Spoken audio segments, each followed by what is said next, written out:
La grâce et la paix par Jésus-Christ, le vivant, le ressuscité du troisième jour.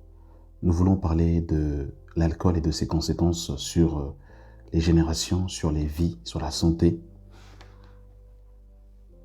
C'est un sujet qui est très important et qui fait beaucoup de dégâts. Dans l'Église, beaucoup de familles ont été brisées. Beaucoup de familles sont brisées actuellement à cause de ce fléau qu'est l'alcool. Et c'est un sujet qui mérite d'être traité dans l'Église. Et nous avons besoin, mes bien-aimés dans le Seigneur, de la croix de Christ, qui crucifie la chair avec ses passions et ses désirs, que le Seigneur nous regarde dans cet évangile, l'évangile de la prédication de la croix, qui crucifie les œuvres de la chair et qui nous donne de pouvoir marcher par l'esprit. Nous avons besoin, mes bien-aimés dans le Seigneur, de l'évangile de la croix.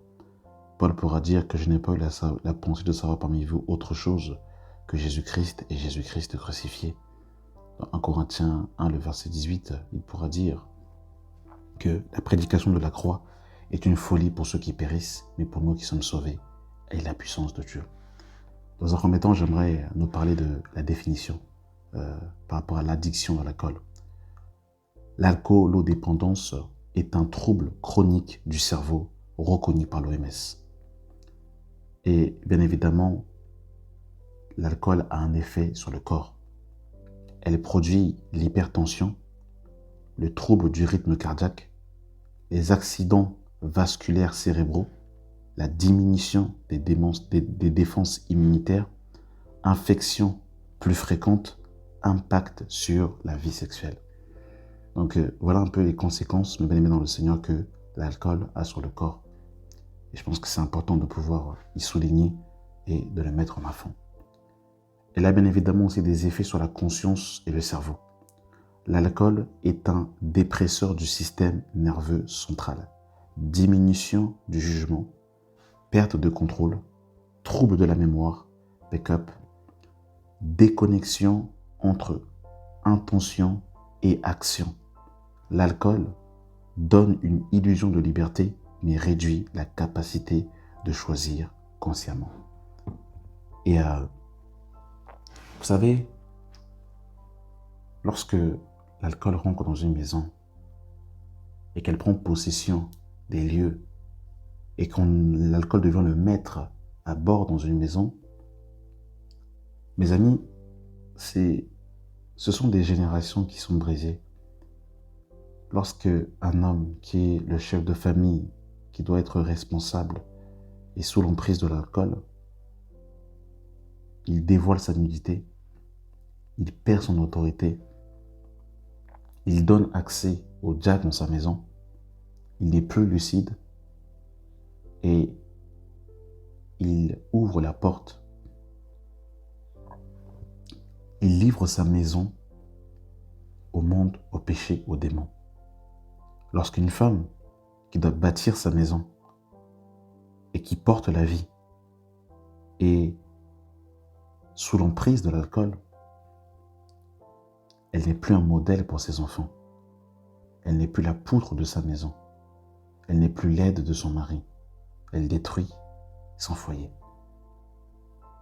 Des enfants qui grandissent dans un environnement où père et mère sont sous l'emprise de l'alcool peut avoir des conséquences générationnelles si Jésus ne vient pas restaurer cela. Ça ramène des conflits, ça ramène des querelles, ça ramène des bagarres, des meurtres, de l'adultère et toutes ces choses, mes bien-aimés dans le Seigneur. Que le Seigneur nous vienne en aide.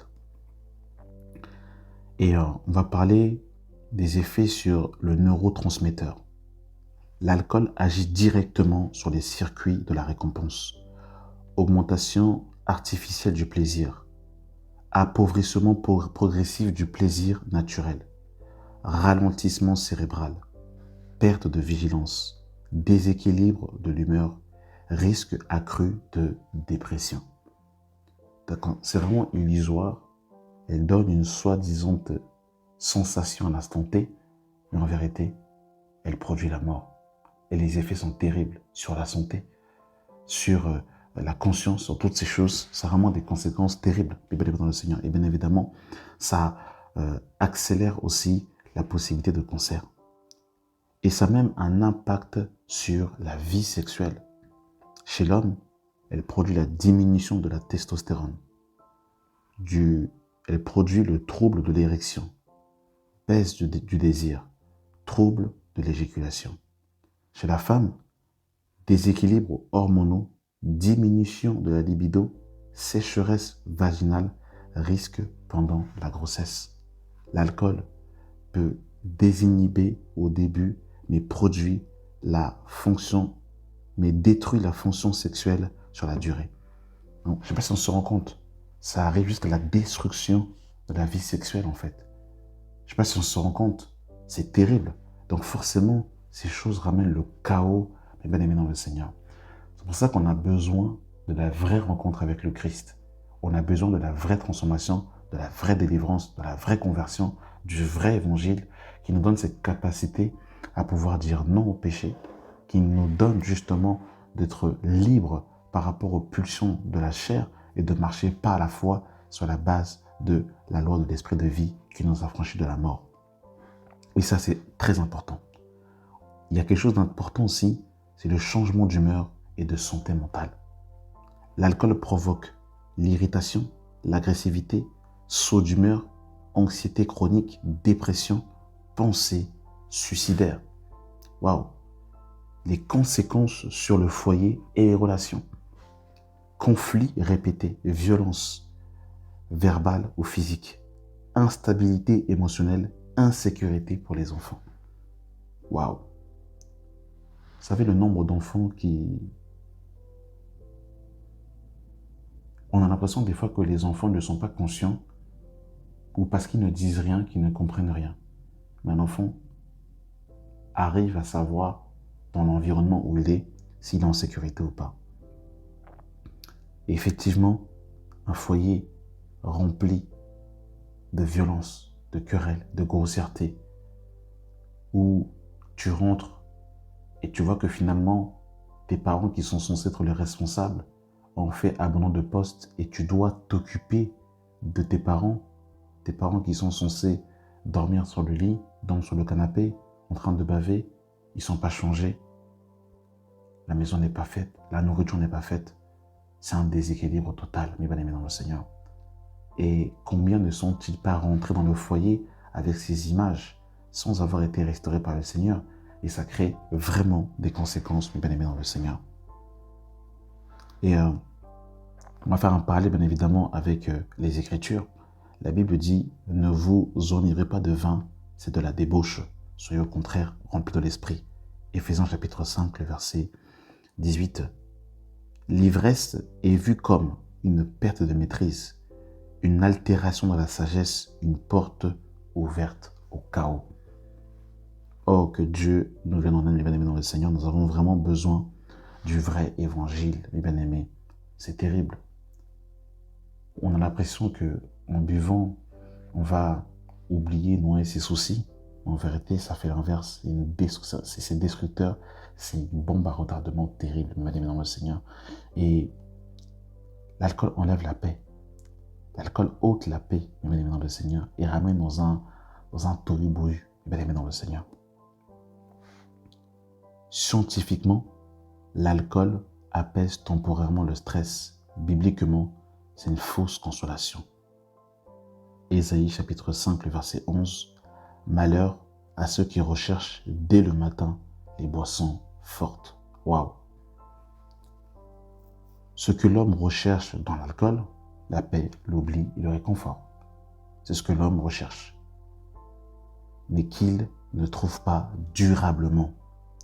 Et la Bible nous exhorte dans 1 Pierre chapitre 5, le verset 8, elle dira « Soyez sobres, veillez ». Or, justement, l'alcool ne nous ramène pas dans un état de sobriété. Et ce qui est intéressant, c'est que quand on parle justement des fils d'Aaron qui exerçaient la sacrificature et qui exerçaient dans le temple, dans le tabernacle, vont justement ramener du feu étranger et ils vont être tués par le Seigneur. Et ce qui est intéressant, c'est que la Bible, quand il va relater cette histoire juste après, elle parlera justement de l'aspect de ne pas s'enivrer, que le sacrificateur ne devait pas s'enivrer quand il exerçait, mais qu'il devait être sobre. Est-ce que c'est anodin? Le texte ne nous le dit pas, mais c'est intéressant que ce soit dit après justement que la Bible ait relaté l'épisode de ces des fils de Aaron. Donc, en fait, quand on s'enivre, en fait, on est exposé à beaucoup de choses. Rappelez-vous, les bien-aimés dans le Seigneur, que Noé va être découvert, du moins sa nudité va être découverte à cause de l'enivrement. Rappelez-vous également que les filles de Lot vont faire boire du vin à leur père et qu'elles vont par la suite l'enivrer. C'est en fait ça te sort justement en fait du discernement. Ça te sort justement en fait d'être lucide et de voir les choses telles qu'elles sont. Que le Seigneur nous vienne en aide. Sobriété est égale clarté de confiance, présence, responsabilité. L'addiction va à l'opposé. Confusion, fuite, anesthésie. Et il y a quelque chose d'intéressant. J'ai fait une petite étude. C'est sur les statistiques et effets observés dans les familles par rapport justement à l'alcool. Des études montrent que dans les familles où un conjoint souffre d'alcoolisme, près de 63% des épouses ont été blessées physiquement par leur mari et plus de 86% des cas, l'un des partenaires avait consommé de l'alcool au moment de la violence. C'est terrible. C'est-à-dire en fait que l'alcool peut t'amener à frapper ton partenaire, à tuer ton partenaire parce que tu n'es plus lucide, tu n'es plus sobre, tu n'es plus toi-même. On a vu les conséquences que ça pouvait avoir sur une femme qui est enceinte. On a vu les conséquences que ça pouvait avoir également sur la vie sexuelle, sur en fait le subconscient. On a vu que ça pouvait créer justement en fait c'est terrible.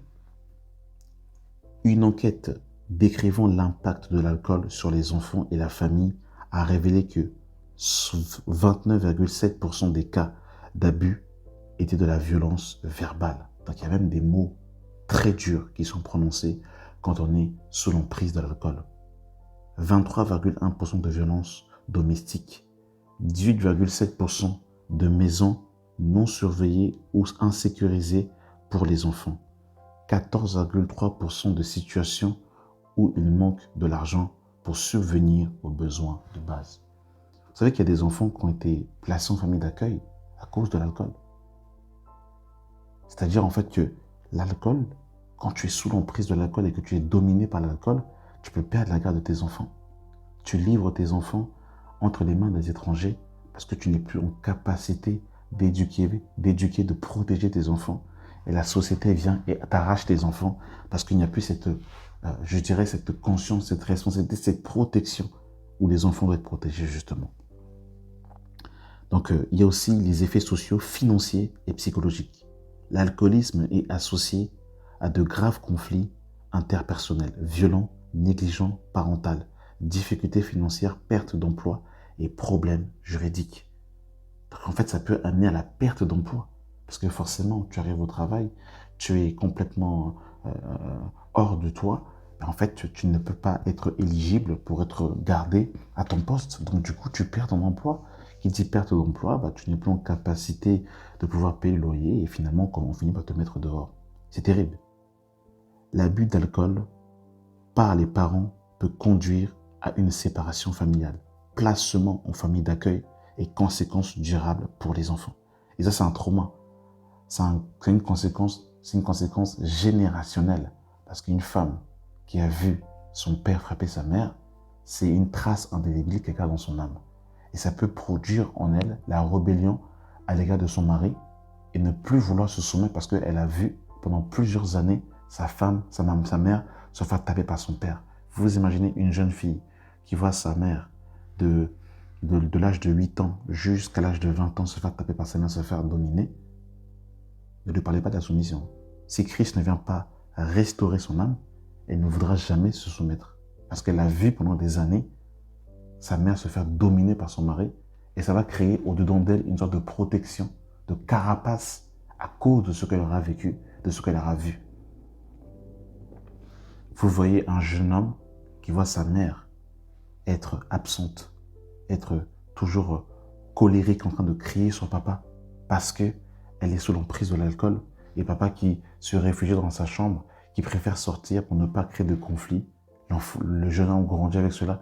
Vous vous imaginez demain si ce jeune homme se marie sans Jésus, ou s'il se marie avec Christ, mais sans avoir été véritablement guéri intérieurement par l'efficacité de l'œuvre de la croix. Il se marie, il crée un foyer, et demain on ne comprend pas pourquoi est-ce qu'avec sa femme, il a des actions bizarres, et pourquoi avec ses enfants, il a une attitude bizarre. Mais c'est à cause de ce qu'il a vu. Parce qu'en fait, la première ecclésia, c'est la maison. Moi et ma maison, nous servirons l'Éternel. Donc les enfants sont des véritables éponges, et ils sont le fruit et le résultat de ce qu'ils ont vu. Tel que trouble émotionnel, passage à l'acte suicidaire, difficulté sociale ou chômage à l'âge adulte. Grossesse et enfant. En France, environ un enfant sur 100 né avec des troubles causés par l'alcoolisation fétale, qui entraîne des difficultés d'apprentissage, des problèmes de mémoire et de comportement. Pas forcément.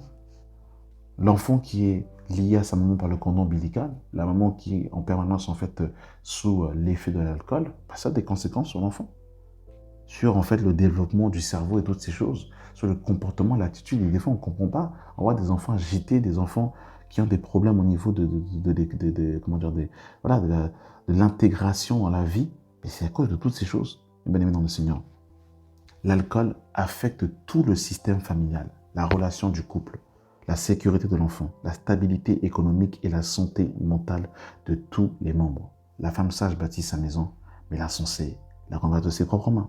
Proverbe 14, verset 1. Ce verset met en lumière deux réalités. La femme sage est celle qui édifie, protège, fortifie le foyer. Cette sagesse qui inclut non seulement la vertu personnelle, mais une vision claire des valeurs, des habitudes de vie et des choix qui nourrissent la vie familiale. Donc une femme effectivement qui n'est pas dans ces choses, eh bien, elle détruit au lieu de construire. L'insensé la détruit. L'insensé ici n'est pas seulement une femme, mais symbolise tout comportement qui détruit un foyer.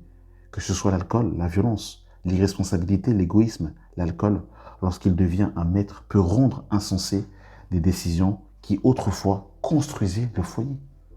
C'est terrible. Et il y a un lien entre l'alcool et la violence conjugale, qui peut mener jusqu'au meurtre. L'alcool n'excuse pas la violence, mais il en augmente fortement la conséquence, l'intensité ou les dommages. Beaucoup de violences conjugales surviennent sous l'influence de l'alcool. Les violences verbales, psychologiques et physiques sont plus fréquentes lorsque l'un ou les deux partenaires boivent. Vraiment, que le Seigneur vraiment nous aide, parce que, en fait, il y a des foyers, on ne se rend pas compte, en fait. Des fois, vous savez, on voit des fois des gens qui viennent à l'église, on peut avoir des attitudes et des jugements actifs, mais je vous assure qu'il y en a qui ont vu et qui voient des scènes terribles, en fait. Ils ont grandi dans le chaos, ils ne voient que le chaos autour d'eux. Donc, tu peux voir quelqu'un à l'assemblée, tu vas le juger par rapport à ses actions, ses réactions, mais malheureusement, il est le fruit de choses terribles qui se passent, des choses terribles. Vous savez qu'un homme peut violer sa femme parce qu'en fait, il est sous l'emprise de l'alcool. C'est terrible. Et bien évidemment, on ne terminerait pas là. Il y a aussi le féminicide. Les données précises sur le nombre de féminicides liés spécifiquement à l'alcool varient selon les pays et statistiques officielles, mais les recherches et associations s'accordent à dire que l'alcool est souvent un facteur aggravant dans les cas de violence mortelle entre partenaires. Et en France, il y a de nombreuses femmes qui meurent sur le coup de leur mari. Et souvent, l'alcool n'est pas loin. Donc ça a des conséquences vraiment terribles, mes bien-aimés dans le Seigneur. Et c'est pour ça, mes bien-aimés, qu'on ne peut pas aujourd'hui, dans cette génération, depuis des années, on ne peut pas, mes bien-aimés dans le Seigneur, prêcher la prospérité. On ne ne peut pas prêcher la réussite. On a besoin, mes bien-aimés dans le Seigneur, de l'évangile qui crucifie la chair avec ses passions et ses désirs. Parce que le problème, en fait, de l'homme est beaucoup trop profond. L'âme de l'homme a trop de soucis. Le cœur de l'homme est comme un abîme, en fait, qui est tortueux, qui a besoin de rencontrer le Seigneur. C'est pour ça, mon bien-aimé dans le Seigneur, ne perds pas ton temps en écoutant des évangiles qui glorifient la chair. Ne perds pas ton temps en écoutant des évangiles qui t'attachent à la terre.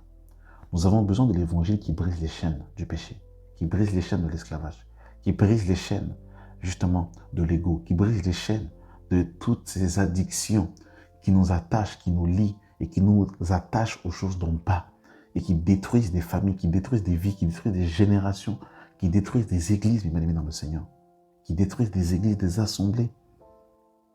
C'est terrible. La notion de la joie est associée à l'insouciance. On veut boire, on veut boire, on veut boire jusqu'à vomir, jusqu'à tomber, jusqu'à s'enivrer, jusqu'à perdre connaissance. Et pour beaucoup de jeunes, en fait, on va constater que c'est la vie. D'ailleurs, je ne sais pas si vous, pour ceux qui ont vu les infos, mais on a pu voir qu'en Suisse, le 31 décembre dernier, les jeunes, effectivement, sont partis en soirée. Et voilà, la soirée a pris feu. Parce qu'il y a eu des bouteilles, etc., etc. L'alcool, et ça a ramené, voilà, ça a ramené au meurtre. Il y en a qui ont survécu, mais avec des conséquences. Le visage brûlé, défiguré à vie. En fait, c'est vraiment terrible, mes bien-aimés dans le Seigneur. On a vraiment besoin de l'évangile de Christ. Parce que c'est terrible. C'est pour ça, mes bien-aimés dans le Seigneur, que ma prière, c'est que le Seigneur suscite, dans ces temps qui sont les derniers, des véritables trompettes qui prêchent le vrai message, la vraie parole. La bonne nouvelle, mon bien-aimé dans le Seigneur, c'est que Christ peut restaurer ta famille brisée. Christ peut restaurer ton âme brisée. Christ peut briser les chaînes de l'addiction de l'alcool dans ta vie et te rendre libre. Sois libre, mon frère, sois libre, ma sœur, par la puissance du nom de Jésus. Le Seigneur veut délivrer l'homme. Et c'est pour ça que Jésus est mort à la croix. Il est venu pour nous sauver. Il est venu pour pardonner nos péchés. Il est venu pour nous réconcilier avec Dieu.